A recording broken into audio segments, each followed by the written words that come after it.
হঠাৎ দাউ দাউ করে জ্বলছে আগুন। শনিবার রাতে বামনগোলা ব্লকের পাকুয়াহাটের সদর এলাকার স্টাইল বাজারের পাশে নতুন একটি তিনতলা বিল্ডিং তৈরি হচ্ছে।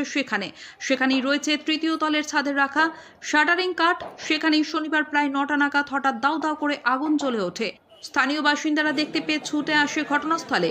এই ঘটনাকে কেন্দ্র করে এলাকায় ব্যাপক চাঞ্চল্য ছড়িয়ে পড়েছে। ঘটনার খবর পেয়ে ঘটনাস্থলে ছুটে আসে বামনগোলা থানার পাকুয়াহাট ফাঁড়ির পুলিশ। খবর দেওয়া হয় দমকলের। পাকুয়াহাট ফাঁড়ির পুলিশ ও স্থানীয় বাসিন্দারা মার্শাল চালিয়ে আগুন নিয়ন্ত্রণ আনার চেষ্টা করেন। পরে দমকলের একটি ইঞ্জিন ঘটনাস্থলে আসে। আগুন পুরোপুরিভাবে নিয়ন্ত্রণ আসে প্রায় 10:30 নাগাদ। যদিও এখনো পর্যন্ত কিভাবে এই আগুন লাগলো তা জানা যায়নি। যদিও এই বিল্ডিং এর মালিকের বাড়ি জানা গিয়েছে বুলবুল চণ্ডীতে। কি অবস্থা!